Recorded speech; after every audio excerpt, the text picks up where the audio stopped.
Hi folks, I'm Alan Watt and this is Cutting Through the Matrix on the 1st of March 2020. I hope everyone's hanging in there throughout these crazy times, because we truly are going through amazing times, really, and the chaos that's being promulgated across the whole planet is quite something to live through when you realize you're living through history. And you've been living through the preludes to this particular history for many years, through different articles that have popped out here and there and all the rest of it, on coming plagues and pandemics and all that kind of thing.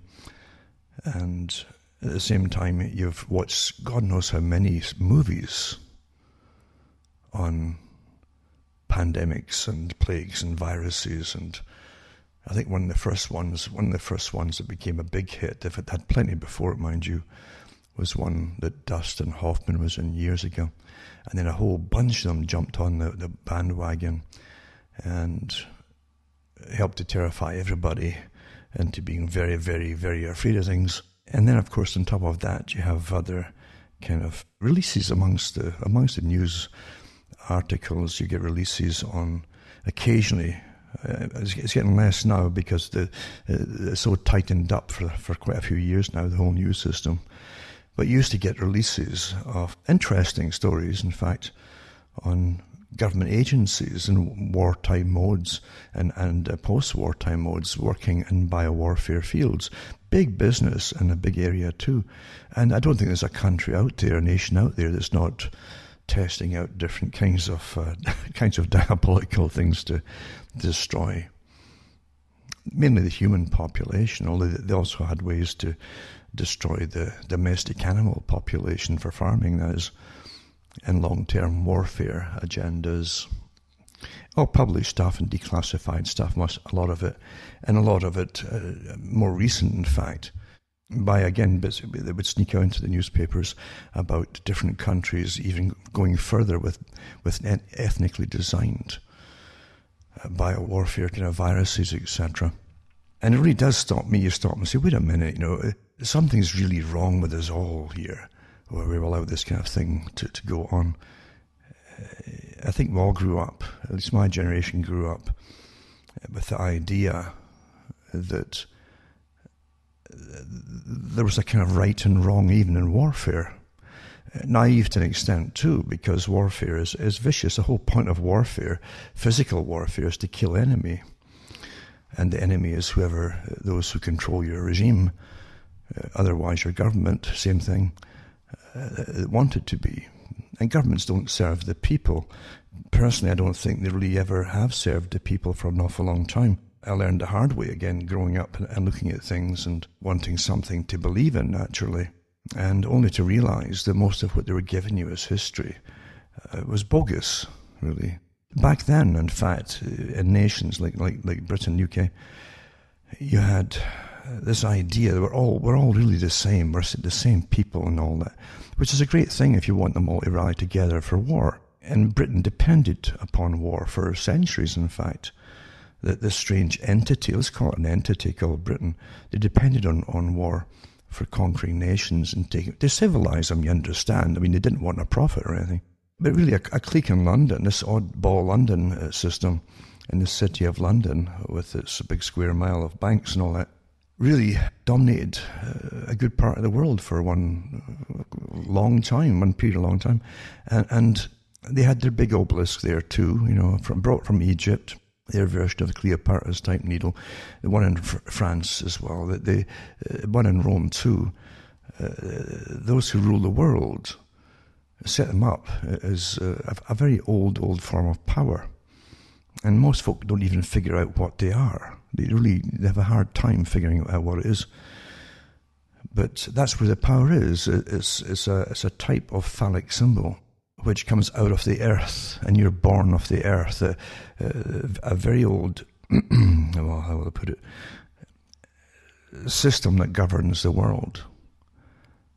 And you get different stories in different nations and histories about the same story, really, of a kind of an Adamic figure who really, his job is to plough the earth, to work for a dominant group above him. And Adam, of course, was from the earth, but yet the phallic symbol is also those who control the earth. And the idea of when you see it on the earth, you don't realize it's meant to come from the earth, going up, pointing upwards, in defiance of the godhood. That's what it is. Well, that's a whole long story, and it's easy to talk through it, but what you're seeing is a very old system, as I say, that controls all nations. All nations are controlled. And all nations have people in it, in every generation, who are susceptible to be bought over and to work for it and get handsomely paid and rewarded for it. That's the truth of it. And we know some of the organizations. There are quite a few of them. And the most commonly known ones I've said before, from their own records, is the Council on Foreign Relations for America and Canada. And they have branches across the world too, including Pacific Rim Group. But they all belong to the big parent company, the Royal Institute for International Affairs, that used to be really a secretive society. So much so that Winston Churchill came out in a speech in Parliament. He was so fed up with an organisation that was running what he called the British Empire of his day, and bringing war by setting up the process for having a war, like the one they had in South Africa, for instance, where they goaded the people. They attacked the Boers in South Africa. This group went in with the Rhodes group as well. Cecil Rhodes was part of it too. And the Rhodes group, the ones that he employed, they were really, they attacked the Boers to get the war going. And then they had a reporter with them who immediately, it was a woman who immediately wrote the story up that was pre-planned, and I think she probably pre-wrote it, of how the British settler was being attacked and so on. And that justified getting troops in. It was all pre-arranged. You must always appear to have the semblance of right on your side. We did nothing wrong, etc. Because the first casualty of any war is truth, as you know, and it's generally the truth is to their own people.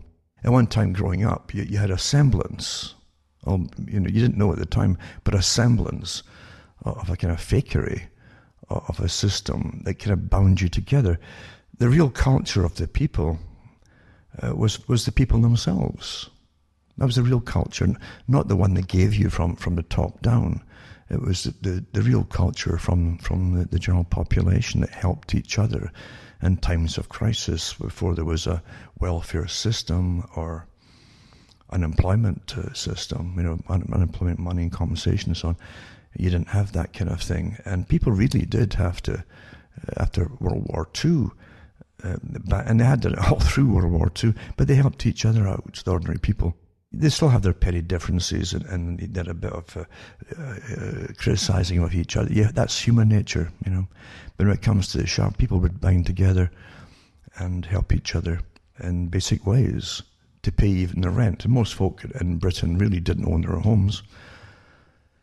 In this Great Britain, and they lived hand to mouth. That was really the way it was. But the thing is, there was still a sense of right and wrong, which came from the culture itself. But today, it's all been thrown overboard, in fact, and the culture and the people have been condemned, I think, to go the way the dodo bird. That's my personal opinion, by watching it, and watching it across Europe too.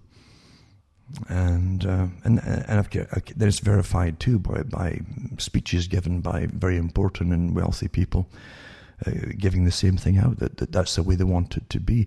We're always run by a dominant minority, which makes a sad statement on the past again, because there's always been a dominant minority, as Aldous Huxley mentioned, and he should know, because he was on the fringes of the higher group. He was definitely a scientist, or he belonged to the scientific group that served the masters of the dominant minority above him. But he also knew that you always give a kind of fake past and a history to the general public. So they'll grow up thinking that they're good people, and that everything they've ever done across the world was always for the better, the greater good, as they say. That's it. I don't think Britain is an exception in this kind of thing. It's the same. It's always been the same. There's always been empires. And there's always been the same people who run the empires, for those who don't know that.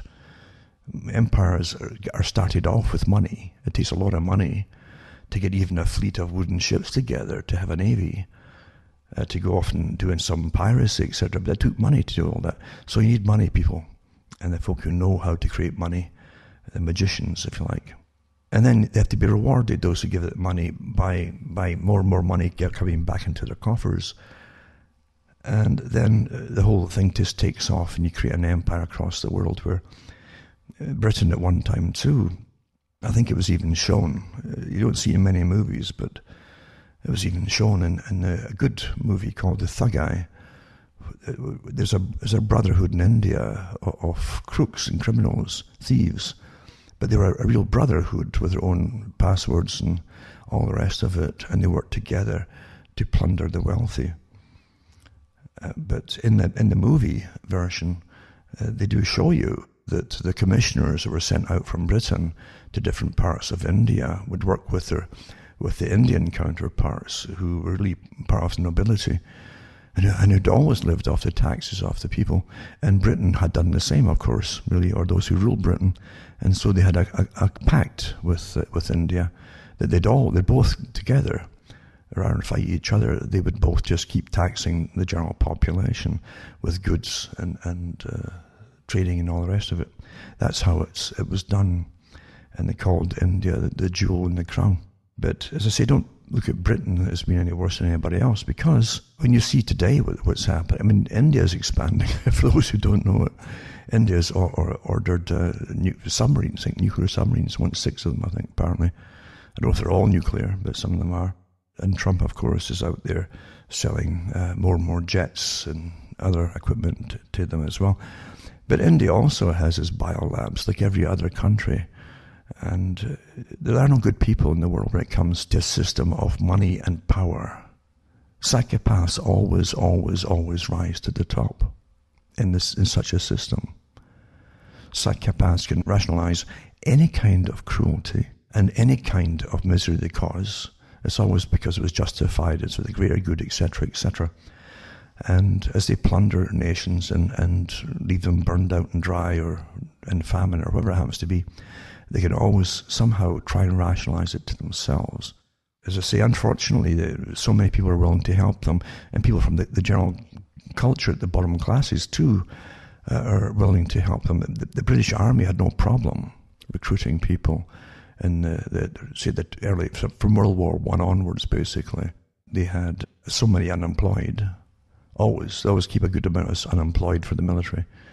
And young guys go off, never dreaming what I've been talking about tonight, that perhaps your governments and the system that really runs the system, behind the system, is nefarious and nasty. And they would never join up otherwise. They really think they're on the right side of whatever, and they're doing the right kind of thing. I think that's really how it works. And sometimes, of course, in the military, you do have, the Cold War is a good example. Everybody had seen how totalitarian the Soviet system was, and the mass slaughter it had to wipe out a whole class of people, and intelligentsia too, that Trotsky boasted about, and other ones in the government boasted about. And they replaced it with their own intelligentsia, you might say. Well, everybody saw that, and the horrors that were inflicted upon people, the incredible managed famines. They caused famines, and they managed the famines. And the Soviet Union was even selling a lot of the wheat and the corn and so on from Ukraine, the breadbasket at the time, as the people in Ukraine were starving to death. And a horrible thing, millions of them, over 7 million, I think 6-7 million of them died. And there's lots of even footage of the horrors that were caused there by the Soviet system. The Soviet system always, or communism always, has to destroy the farming community. It's interesting that I could go much deeper into it, and why the farming community is hated by the groups at the top of such a system. That's another story again. But anyway, in the Cold War, the military in the West, the ordinary guys in the military really felt they were all doing the right things and so on, because it was so obvious to them. They didn't have an awful lot at home either. And by the way, the Soviet system, because it was so obvious it's totalitarian, and it's all run by sort of bureaucracies, and there was no humour in it at all. That's how it was always portrayed to the West. It was rather evident that Britain was letting up a bit and giving a little bit more rights and freedoms and cash, a little bit, even to the lower classes and so on, the middle classes for the first time. So that was one good thing that came out of it, because you have to keep the punters at home as they say happy as well, you see. You can't point at enemies. It'll get bad there when you're doing the same thing yourself and you keep them in poverty. And so that's why, for the first time, eventually, and not a lot of money either, but it's enough to be a bit better fed perhaps, and living in better rental accommodation than the dumps you had before. As I say, people served happily into the military because of the guise that you're doing the right thing and you're protecting your nations and so on. But once the Cold War ended, a whole different scenario took place where literally, and I knew it too, I saw the documentation for future wars to do with special forces, and they would deploy these, not the old special forces either, because old special forces still had a lot more morality involved. And the new special forces would be more a very atheistic type, who literally would serve their paymaster, more psychopathic, if you like, and they were giving the test for it too. They would be the rapid deployment forces that would be sent across the world in wars that were never declared, you see. They've been doing that way ever since. Lots of the other ones too, from these particular types of forces, become mercenaries. We saw that with Iraq and Blackwater and other companies too. They were involved in supplying troops and mercenaries. Some of them were dressed up like characters from movies, with the guns strapped on both legs and all the rest of it, and basically a menagerie, you might say, of different types of exotic, almost semi-mythical Hollywood characters, like even cartoon characters, and some of them all dressed to kill, basically. And they were given a free hand to do that to an extent. The really horrible things that happened that will never be forgotten by certain segments in the West, put it that way. So what I'm saying is the past is something else. We're kept naive, and it's not so bad to be kept naive, if they got enough to back it up to you, like you're living in a good country, you've rights, and we are looking after the country. That's another thing too. I think the people who went through the Cold Wars were absolutely, if you had the foulest concoction ever to dump on the public after it, I think that was done, and it's still been done, to be honest with you. And ordinary folks certainly were not empire builders by any means. They had been devastated with 2 world wars and then the Korean War and other wars as well on the go, and the Boer War before the First World War. Continuous wars, really, as they were setting up this thing called the empire. And the public were left with the bills for it all. We paid for it all. The money went to people who owned the City of London, and they owned the banks. That's where the money went. They got all the money from the resources and everything else that came out of it. The people are always... So governments are awfully handy for passing on the tabs for the private enterprise sector and handing it on to the general public, the bill for maintaining it and building it all and policing it all and using the military and so on. That's the reality of life. But there are no exceptions here. I can remember some of the horrors, and there were some horrors done, no doubt about it, by the empire system. Lord Kitchener, was the main troubleshooter. When any trouble started up in any country that they were ruling, they sent for him, and he was ruthless with the old martial law plan, and I think it was one out of every 5 people in lineups to be distantly pulled out in a village or town and shot immediately, no trial, and that was it. And that's how it was done. If the troops themselves rebelled, that would be the same thing for them. 1 out of every, I think, maybe 5, I don't know, can't remember. But there was a book on that, on what he would do under martial law. And that's how they kept order, by terrifying the public with death, you see. If you can't win the hearts over of people that you want to be subservient to you, then you simply terrify them. And very simple methods. And these are still used today, even by our own governments, terrifying us, you see. After 9/11, the whole 9/11 deal, I will never go along with what they talk about is the causes of it. Never, ever. You can accept one or two screw-ups in anything. You might get away with that with a plausibility factor of a small margin. But when you have supposedly 1, 2, 3, 4, 5 screw-ups all at once of well-rehearsed scenarios to deal with the events, but they happen anyway. No, yeah, you can't let that go. You can't, folks, Sorry. But the first thing they did, as I've said this before, at 9/11 was come out and the man in the street interview, the typical ones they pick and they'll only show you on the little newsreels and TV and so on. The ones that said the things they want them to say. Like, would you give up your freedoms and your rights for security and safety? That was the question asked, you see. Television and the newspapers, all the same. Like, why is this sudden? What's so suddenly? Why did it all have to go on? This wasn't just in one country. This is across the board. Planned, orchestrated, of course. Of course it was. Then they come back with, well, the majority of people, yeah, well, we might give up some personal freedom and rights for security and safety, you see. And that's how you get the people just to go along with it initially under a war mode. And you think, well, maybe it's going to be temporary. It's as temporary as your wartime temporary tax, the war tax, which is still with us today. The world is ruled. You have to understand it is ruled. The rulership and the way the rulership views the present time and the future, which they're going to continue to rule, is vastly different than how you're taught, as if you're a peasant in your own country, to behave and what to think. It's vastly, vastly different. You must be kept naive. You must believe in the myth, the foundation myths that they give some countries. And if you do that, you're a good citizen. If you ask questions, you're a nuisance.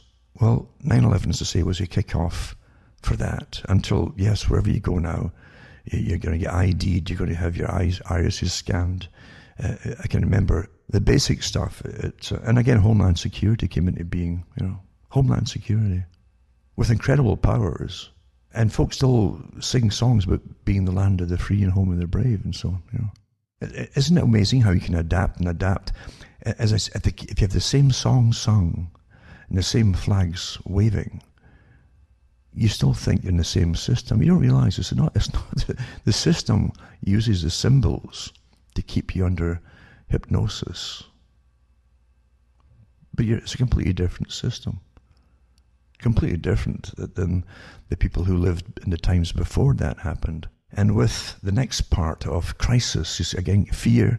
If you can't keep the people, the peasant, if you can't win their love of the peasantry, if you're in an empire building stage, then you must terrify them, like Kitchener did. Kitchener's record, with all of his medals and everything else that probably weighed down one side of his chest, were enormous, massive awards and so on for what he did. And yet to keep his record under lock and key for 100 years for the Official Secrets Act because of how he really was and what he did to earn those medals. Think about it. And that's just terrify the people. Nothing really has changed. And I said before, if you want planned change, and this is what we're living through is planned change, with the timetables to implement different parts of the big agenda. Even the agenda for the 21st century is 100 years, with many things to be implemented during that 100 years. The climate thing is part of it too, and the 2030 and all. And it's all part of the same thing, and the things that must be accomplished. And the people who go along with it, really, and have most say in it all, are all paid to do so. If you really think that everybody suddenly is going crazy to save the world and the climate, yeah, definitely a lot of youngsters have been brainwashed through schooling to be almost an army. A kind of Orwellian Animal Farm army, where they got all these slogans. That's all they do is they spout slogans. They don't know how to speak with rage and fury and hate. And it's all been really pushed and festered into them very carefully. And they'll be a ruthless army, but they're not the bosses of it. They're just almost nihilists, to say. They're nihilistic types. And that's the danger in all of this, because nihilism ends up creating slaughters in history, as we well know from past experiences. Now, with the plague and all the rest of it happening, or the coronavirus, or COVID-19 as we want to call it, you have this part of it, the terror part. You see, more terror. Obviously, it'll have a better effect than 9/11 had. Don't forget, 9/11 was a Pearl Harbor event, supposedly, according to the guys who published the articles before it, who ended up in the government when it happened. That's what they needed. They needed a Pearl Harbor event to get the public on board with it. But it was pretty small when you think about it. One place in a whole massive nation was attacked. A few thousand of folk were killed, absolutely, immediately. And others as well, I'm sure, even to the present day with asbestosis, the massive clouds of asbestos going across the city in New York. But you think about it, the whole world pretty well was changed because of that one thing, that one place being attacked. And every country in the Five Eyes, as they call it, jumped right into it, right, like they're all waiting, boof, to jump right into it. And had the same agendas. Your passengers must be screened too. Everybody going through the airport, and airports had to buy these. It's great business, the weapons industry, because they also own these scanners and things too, and X-ray machines that you get X-rayed with at the airports, until folk again adapt. Well, they can see me naked basically through these scanners, but it's all for the greater good, and on and on and on. And then they still come up with the same. You live in the best country in the world, and they sing songs about being free and all that. And this one, with a virus, something so tiny, people, and this is the beauty of it too, in a macabre way, is designed to be a quiet killer. You can't fend it off with a cricket bat or something, or a tennis racket. It's such a tiny thing. That's why it's so successful, really. A lot of people are completely unable to imagine how lethal it is, and how efficiently lethal this thing is. This is very efficient, this thing. And there's a whole bunch of exposés come out, of course, from all countries, including China, on the makeup of this thing, with the different parts of different viruses that seem to be kind of managed to come together with a little help, and to be awfully lethal, and even tricking certain cells in your body and to turn on and off different enzymes to make it more susceptible to take over in its loading dose, basically, and be successful. So here you have something so tiny. We don't even have the towers coming down with psychic driving, repetition, boom, boom, over and over, for days and days and days, the same things over and over and over, till everybody got the message and had nightmares about it. With the virus idea, you're just given you're given all the stuff from China, silent streets. You're seeing the horrific beatings of some people who've gone on the street without face masks on, things like that. But it's almost like a movie. It's like a disaster movie. The streets are empty in some places, just empty sometimes. A martial law scenario, basically. Everything comes to a stop. And that's, again, a form of driving it home. So the West had pictures of that repetition again from really the last couple of months now. And now they'll start implementing the strategies to deal with it here and elsewhere too. Now that you've had enough psychic driving, you see, and terror, to get through to even the simplest of us, the idea that there's something lethal stalking around, and you can't fight it yourself. So the authorities go into action, just like 9/11. But these are the specialists, that will deal with it, etc., etc. And the message, of course, is be very, very afraid, because I've noticed that in China, when it came out in China initially, and it really was out there early on, I'm sure even when Bloomberg, no, I'm sure even when Bill Gates was putting out his desktop model scenario of a coronavirus killing millions of people back last year, about the same time, maybe at the end of that month, I'm sure that this coronavirus was already making its way in reality. But we see the same scenarios where you had denial in China, put a good face on it, or it could be just like a common flu. Most folk get it and be a little sniffle, and so on. And now we're getting the same nonsense of herd management, pacify the simpletons, that's the people, and keep them happy. We're getting the same stuff unleashed here from the rule book. This is what you do. Tell them these lies first, you see, and keep them happy and working and all the rest of it, and keep the economy going. And then if it gets worse, you'll deal with that as it happens. You'll have areas around big intakes or big numbers appearing of the flu in certain areas. In the maps, they call it spotted areas or spotty areas. And you'll have the military doing quarantines and maybe even checkpoints and things like that too. China did the same rule book as we are doing today. It's the same kind of thing. And they're unrolling it in Canada and the States and elsewhere. The US military at least has their military magazines, and they publish the fact that they're mobilizing for all. And in Canada, you're still going through ministries. Ministries, that's where Orwell loved his ministries of truth and ministry of information, and everything in our free society goes through a ministry of information. So you're dependent on that for any news at all. But I'm sure myself and many other folk have noticed it too. The rule books for especially viral pandemics and epidemics are very clear that you protect the healthy.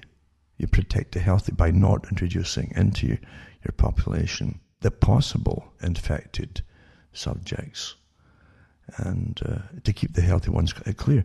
If you don't do that, you're negligent, beyond negligent. It's actually, you should be treasonous, I think, to be honest with you.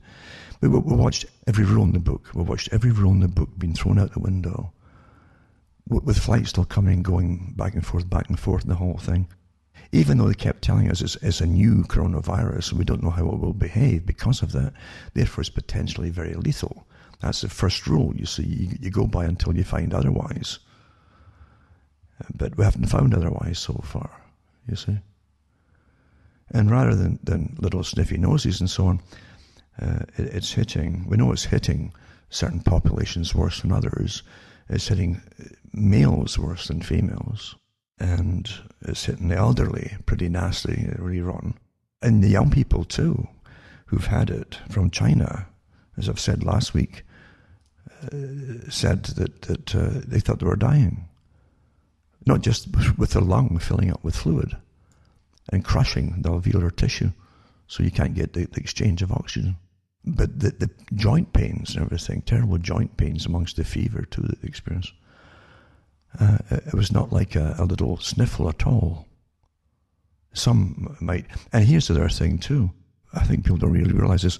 I was going through, like many people I'm sure, all the different records you can find on public health for the West. And a lot of the Western countries, including Canada, the States, I think, don't put you down as dying from the flu if you die from a pneumonia caused by the flu. You see what I'm saying? Everything's almost legalistic, the way that they put it down in their records. I can remember too, the H1N1 virus, because of the cost of testing people, eventually they said, and I was on the air doing talks every day about this kind of stuff at the time, and I remember it quite well, where eventually it was the CDC for the States and Department of Health for Canada just told doctors to put everybody who came in as a probable flu case, even if it was a cold they had. And that's how they got their statistics from, really. In the States, in Canada, they've got these probables, you see, probable ones. The probables could also be a different kind. The only confirmed ones that are getting confirmed are by using the tests, and very few get the test, you see. So it tells you there's an awful lot more of this flu probably out there too, way more than they're telling you. I'm not saying this to terrify people, it's just common sense. And some places they haven't tested at all yet amongst their populations. So, you can't go by what they're telling you at all. When they say that now they're finding cases that they can't trace to people coming into the country, carrying it with them and passing it on, but people are inside your own countries are spontaneously getting it, well, that would tell you that it's all through your society already, obviously. So the ones at the top are making hay out of this, and will continue to make hay because I think it's the second stage, as I've said before, into the new ordered society where you can't go on like before. They're already bringing in the climate into this whole climate control and climate catastrophe and again overpopulation is a big one with the ones at the top too. Remember I think it was Prince Philip and all of his different wildlife programs and so on, or organizations he was head of in the Sierra Club. The whole thing was about too many people, folks, if you haven't ever figured that out. Hiding behind the sustainability thing for animals and so on. And they grabbed the best land across Africa, the best farming land, for those who have never caught on to that. And Philip was quite open about the needed culling of big parts of the population. He spoke about it openly and got his knuckles rapped when he talked in front of the camera about it sometimes. But he's not the only one. And if he were an animal, he'd come back as a virus and kill the people and so on. That was one of his books. It was ghostwritten for him, I'm sure. But you got to understand, these are the people at the top that the guys like Julian Huxley served. And Julian was the transhumanist, Transhumanism meaning the proper specialists. These super people would be godlike, and they would be presented to you like the hidden masters of theosophy almost, that would come forward at the right time. And they would be made into superstars by the big machinery, the star-making machinery, and be businessmen and so on. But you'd see them as somehow intelligent stars, and you should obey them. And the CFR said in their own magazines a few years ago, it's time for the philanthropists to come forward and help take their place in governance, meaning rulership of the world. Quite amazing times we're living through. Most folk don't know it. But it will be interesting to see how far this thing goes. I spent a few days actually going through old articles and declassified biowarfare books and so on, but nothing's really changed in it. You never tell the public the truth. Biowarfare is meant to be used on public without the public being aware that this is happening to. It also meant too, how could you even release chemicals into foods and waters and God knows what else in target populations. It isn't just a matter of releasing bacteria and viruses. And this kind of thing goes on all the time, and people are oblivious to it. People can't believe it because it's difficult to believe there are people so horrible and evil in this world. But unfortunately, that's the truth of it. Yet there are no champions here amongst for the people. Really, I only don't believe there are. There's no organizations out there, left versus right, and take your pick. And so they're all the same at the top. They're all serving the same masters, folks. Same agendas. They sign the same agreements regardless who's in the house of governance.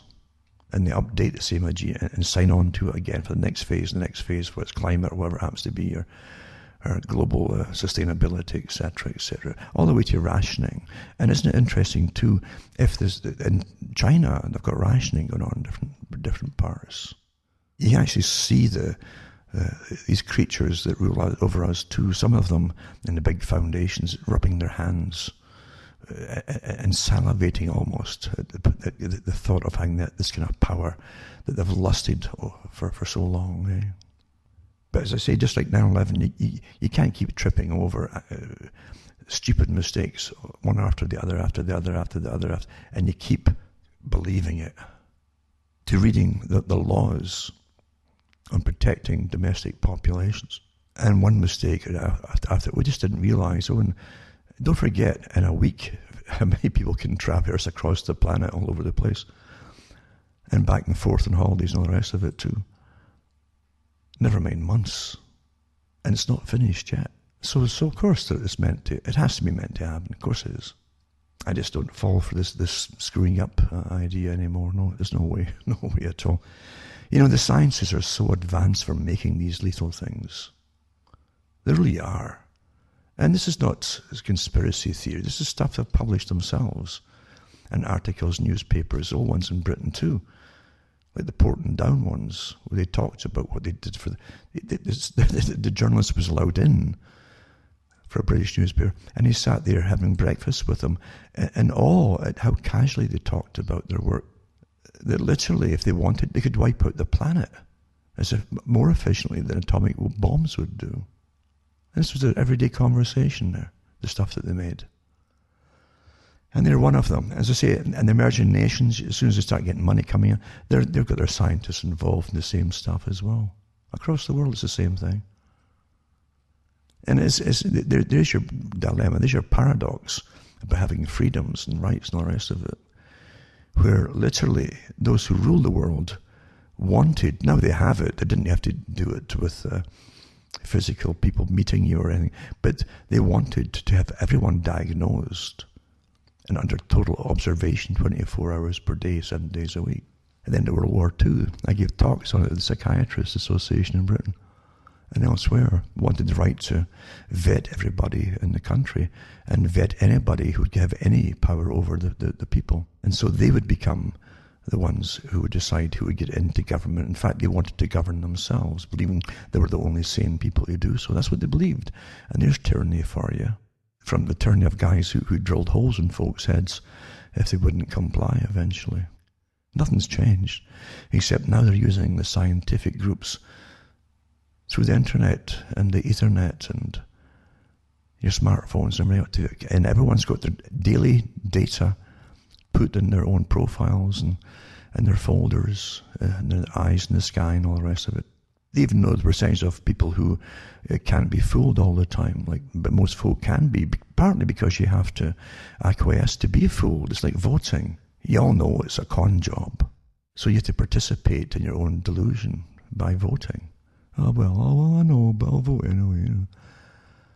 And that gives them legal authority. This world's run on legalisms for those who don't really quite get it.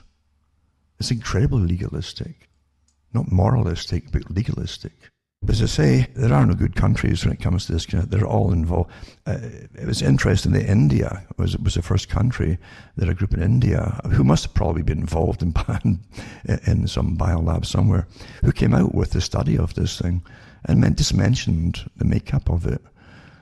Had certain little traits taken from AIDS, for instance, and so on. It's quite interesting, which tells you that India is coming up and up and up, and there's a lot of money going its way now with the free trade deals and so on. You already have a well-educated class, which they had before, but now they have a scientifically educated class with the money to back up their projects. And as they go, and don't forget, they're sitting across the mountains from Pakistan, and they're constantly shooting each other's planes down and using artillery with each other. Well, there are no good players. You got psychopaths in every nation, every culture, getting to the top. So we have a problem. We have the paradox, as I say, where the psychiatrists want to do with us all, where they, being so superior to us all, of course, naturally, would decide who would rule and all the rest of it and how to rule. And yet, you're left with the other side of it too, where you're in a world of psychopaths. See, there are no good guys here, including the guys who want to take control and manage the psychopaths. There's no good guys in it at all. I don't think we folk really can figure that out enough to. You see faces all the time on low-level managers. You know, there's different degrees of management in government, and there's financial awards for them all, and all kinds of freebies and privileges they get on top of it, and every country's got the same system exactly on the go. What is interesting too, and it's causing a lot of tongues to wag naturally, this sudden antipathy towards China being a superpower, pretty well, going into superpower status, after the West, the rulers, don't forget it's the rulers, not you people who are voting for, the rulers who decided to have free trade with China and build them up to be the powerhouse that they are today. They didn't do it themselves. They didn't even have the money or the know-how. We trained their students for 40 years across the West to be engineers and designers and so on. To go back to China, they didn't even have the factories at the time. And we gave them the factories with the free trade agreement with the GATT treaty and so on. And we even paid private corporations, thousands of them, to move to China. Our tax money paid for them to move.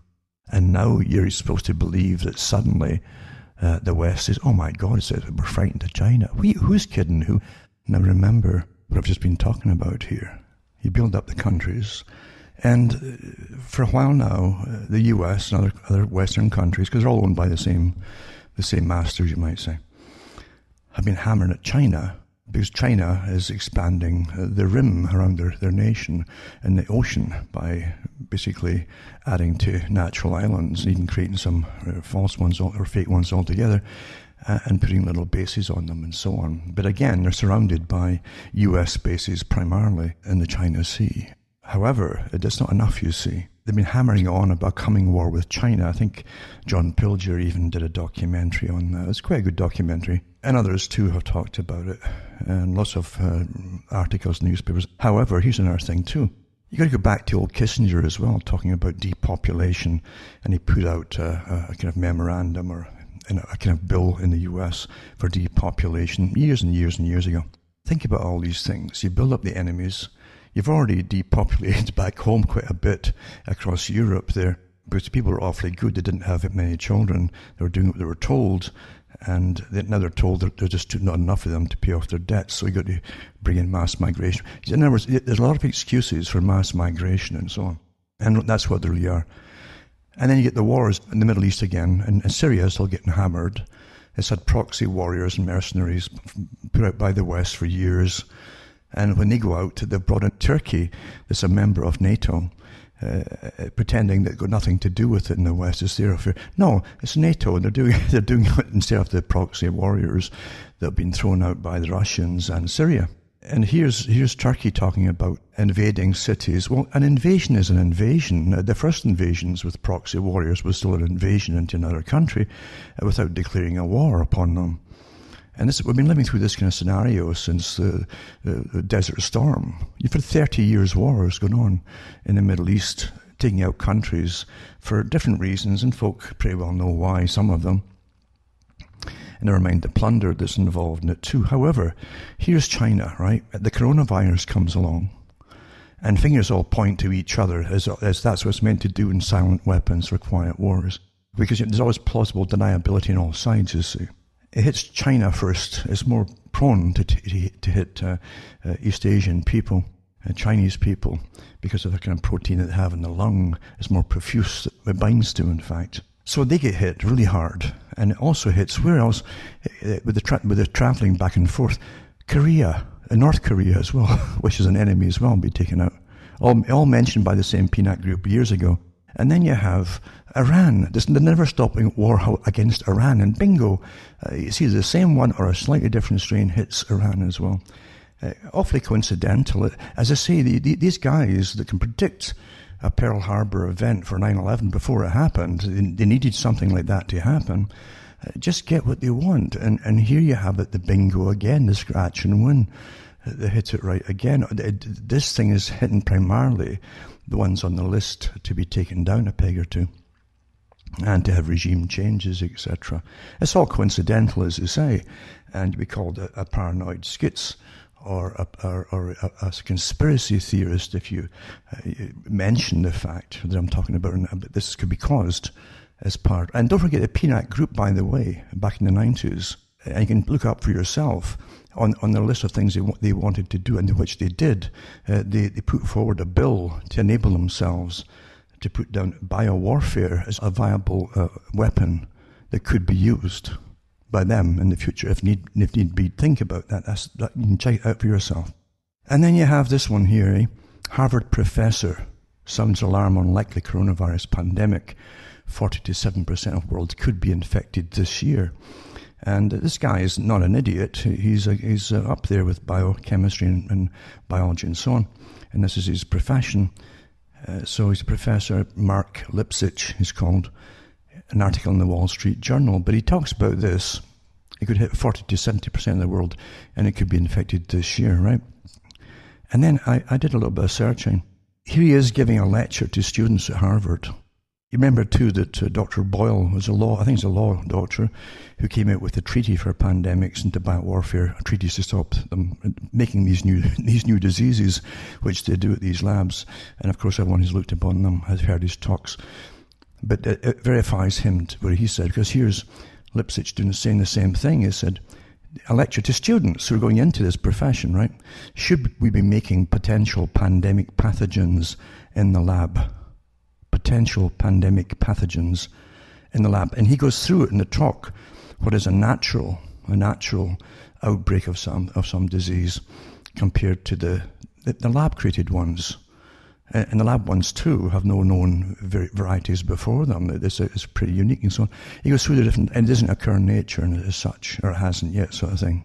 But that's what they do. They take something in nature, generally, they add to it and splice things together and create a new type. That's what they do under the guise that, well, this something in the past that we've had before, like the Spanish flu, might just come back again. We're ready to fight it this time. And then they'll get it and tweak it in case it would then jump, you see, and do all these varieties that would come out of it. We'll have all these varieties by making it happen, even making them more lethal in case it ever happened.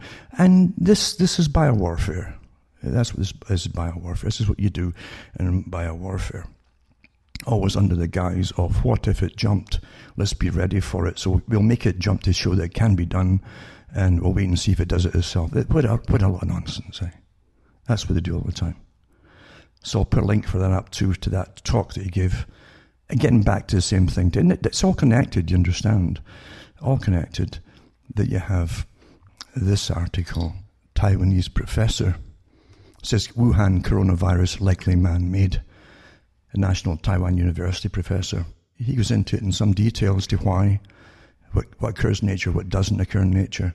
And he talks about these little inserts that are put onto them, these 4 inserts, of course, that literally make this thing like purpose made for what it's doing today. Never mind all the massive preparations to deal with the fallout, which is really a martial law type systems across the world, if it continues, etc. If it continues. But the authorities are just chomping at the bit to go into action, I think, you know. And then, again, it falls in line again with the big, there's too many of all of you type idea, right? They said that in the last climate change. There's just too many people, and the fewer children, if we can get authority to eventually forbid people to have children, etc., etc., etc., and manage who couldn't have children, then it would be less carbon and less more sustainable for the planet and so on. So you're the problem, right? Wuhan coronavirus could cause male infertility. The Chinese study comes out. It says Fan Caban, urologist at Nanjing Medical University, affiliated to Suzhou Hospital, February 12, posted the results of a scientific research project which found the disease not only damages the lungs but also the kidneys and testes, potentially leading to male infertility. The team summarized the clinical data of 3 previous studies, which included 6 patients, 41 patients, and then 99 patients, respectively. It found that the kidney dysfunction occurs in 3 to 10% of novel coronavirus infections, COVID-19. In addition, acute kidney damage happens in 7% of the patients, and it affects the male urinary tract and reproductive system. They had an online data set to analyze the expression of the angiotensin converting enzyme, that's what they call the ACE2. And it says the receptor which the virus uses as its host. It tricks it to allow itself to come into your body. Actually, what an amazing system, eh? How this has been just developed itself in nature, right? But it says that as its host, SARS is known to use ACE2 to enter and infect human cells, and COVID-19 appears to be using the same method. They go into it in quite some detail, but they do mention that the Leydig cells and cells in the semiferous ducts in the testes, which they checked out, their findings indicate the virus may directly bind to AC2 positive cells and inflict damage to patients' kidney and testicular tissue. And they warned that it can lead to infertility in males.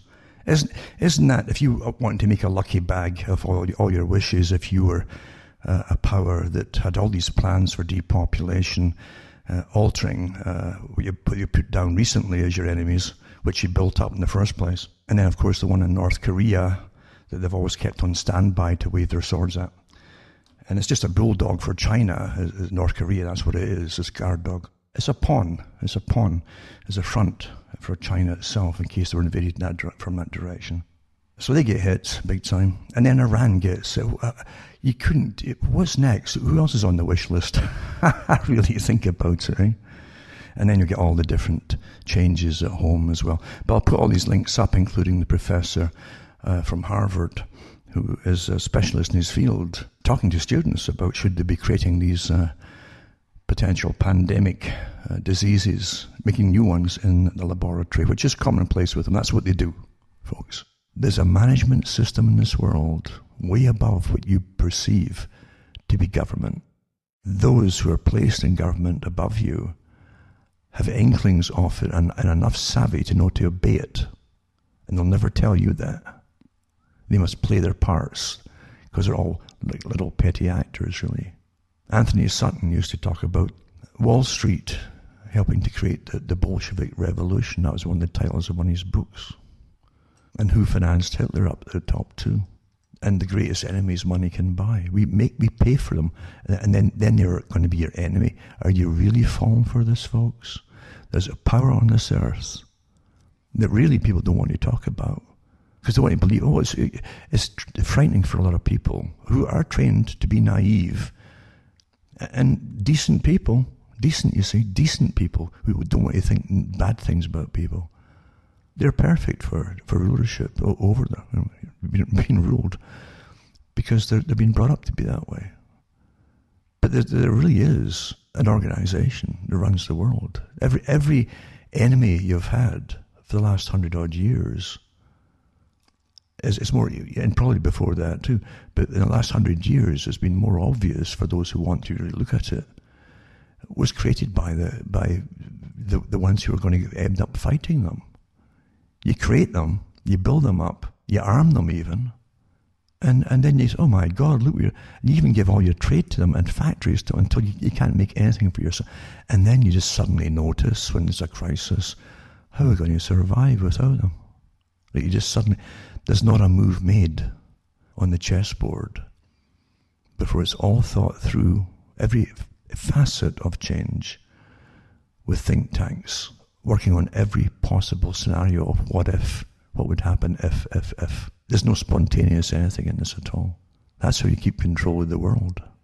And the same ones who control the world, I make it quite plain, like Prince Philip.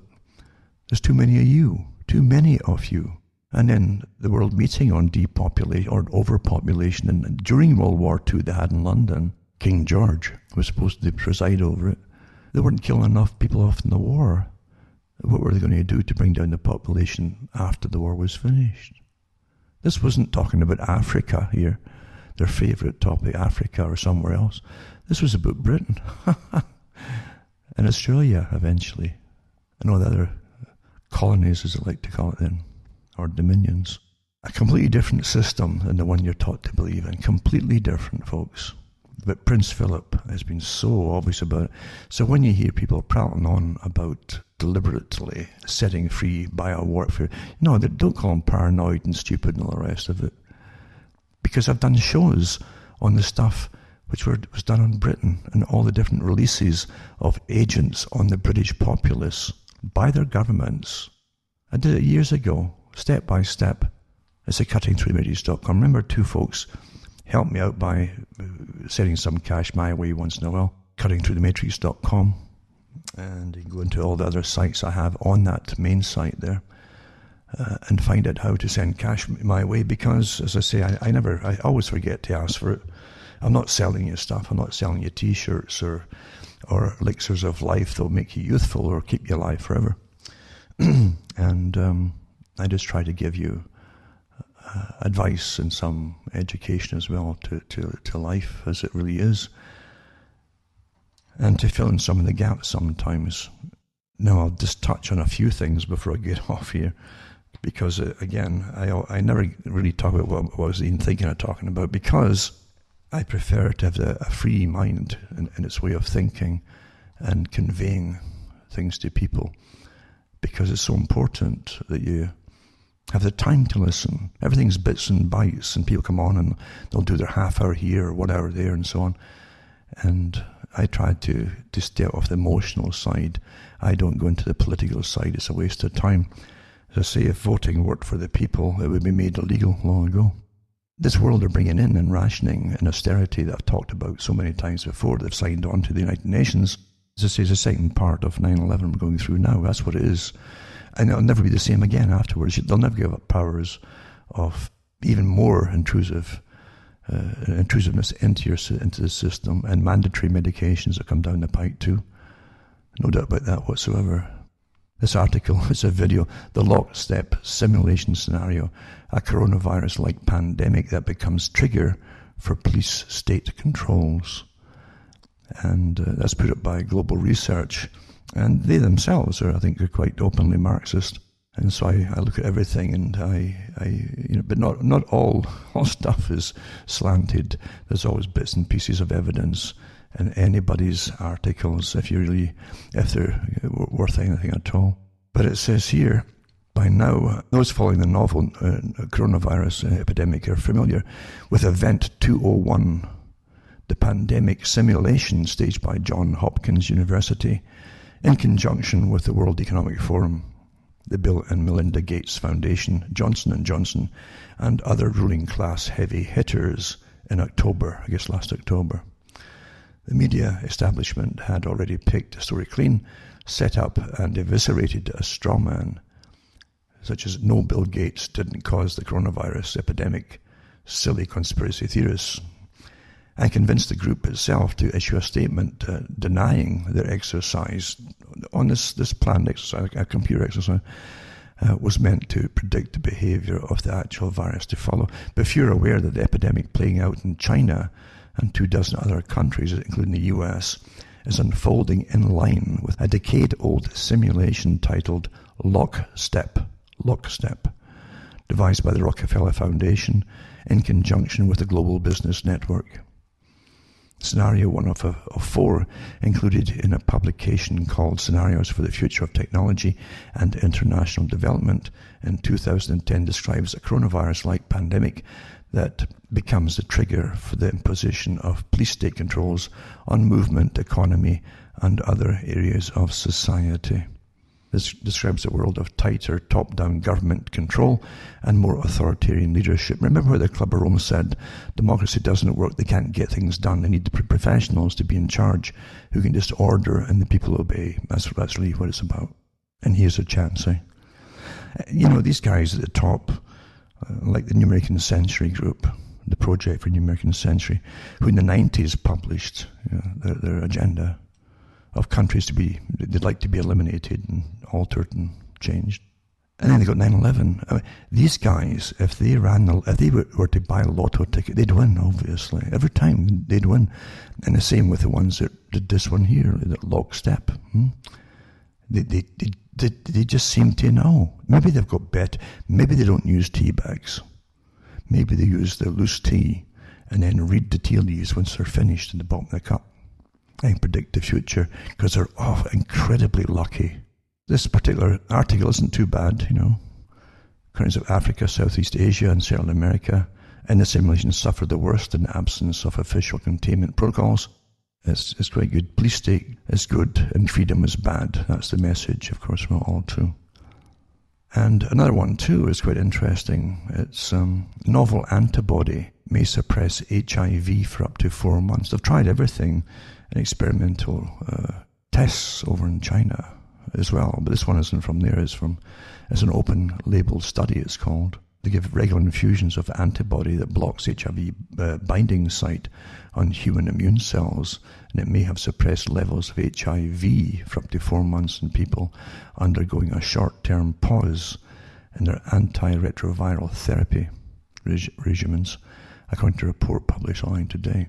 What's interesting is that they're trying to use different anti-AIDS medications as well to slow down or limit the bad effects of this coronavirus.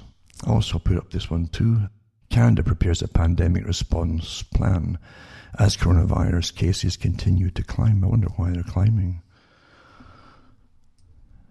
And the Chief Public Health Officer is called Theresa Tam, says trajectory of the COVID-19 is still unknown and all that.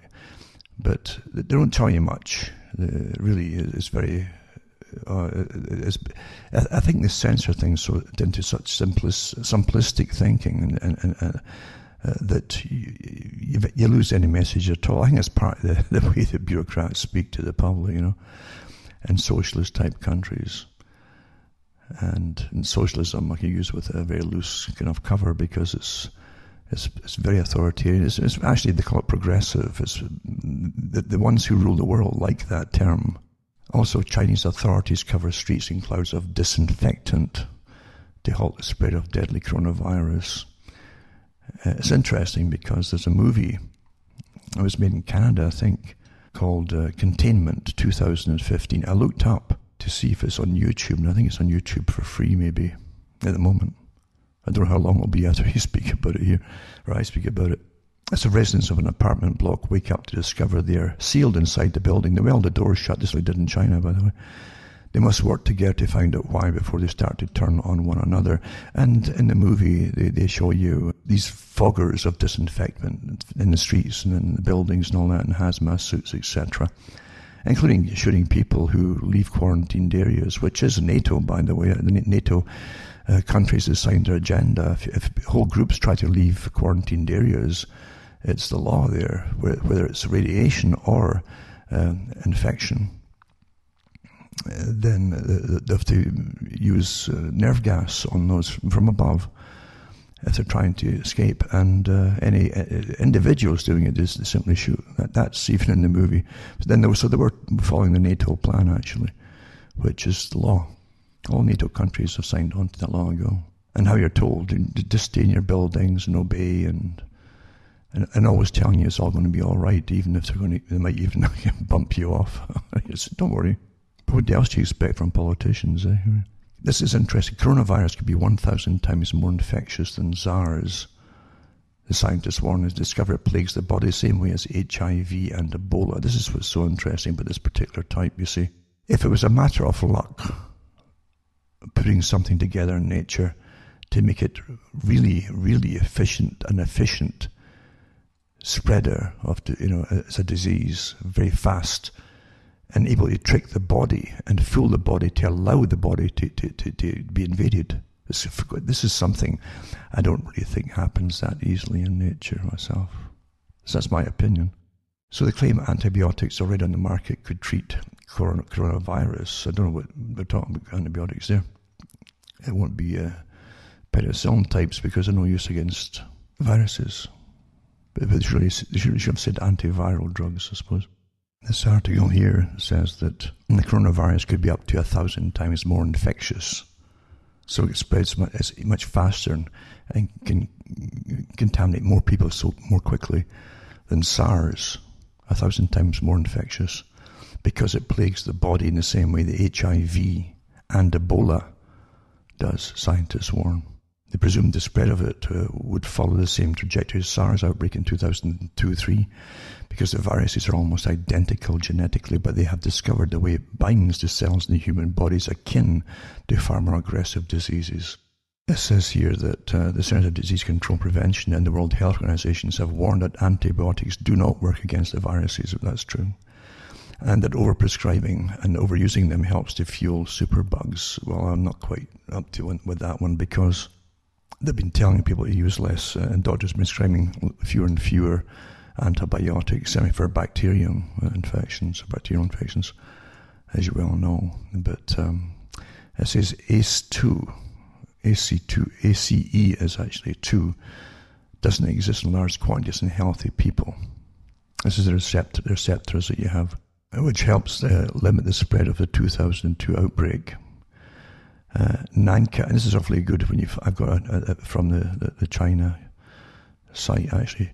NANCA University researchers looked at the genome sequence of COVID-19 and found a section of mutated genes that did not exist in SARS.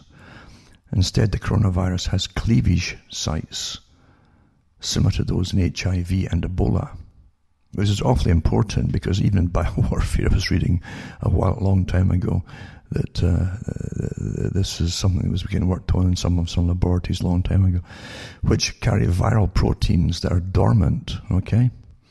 So these cleavage sites, similar to those in HIV and Ebola on the virus, which carry viral proteins that are dormant and have to be cut, they call it, to be activated. HIV and Ebola target an enzyme called furin, which is responsible for cutting and activating these proteins when they enter the body. The viruses trick furin, so it activates them and causes a direct fusion between the virus and the human cells. COVID-19 binds to cells in a similar way, the scientists found. So it tricks your own cells, and they target an enzyme called furin. And the furin itself that you have will then help cut and activate the proteins on the virus, which allows them to enter the body. Isn't that amazing? Great minds at work, eh? And this finding suggests the new coronavirus may be significantly different from the SARS coronavirus in the infection pathway, the scientists said in the paper. So by this way of entry and this binding method is therefore 100 to 1,000 times as efficient for spread. I mean, this is designed to spread rapidly and infect an awful lot of people. And don't forget, and this study was published, it says, on ChinaVix.org, a platform used by the Chinese Academy of Sciences to release scientific papers before they have been peer-reviewed. So it's pretty well worked out now, pretty well. They couldn't find this mutation, by the way, in SARS or the MERS, Middle East Respiratory Syndrome, or the BAT-CoV-ATG13, a bat coronavirus that was considered the original source of COVID-19. They can't find that mutation in anything from the bats, by the way. I wonder how it got there. Eh?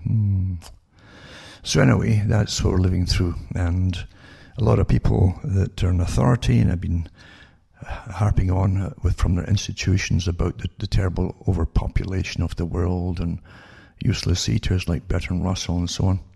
All the descendants of Russell and his kin are all rubbing their hands in glee.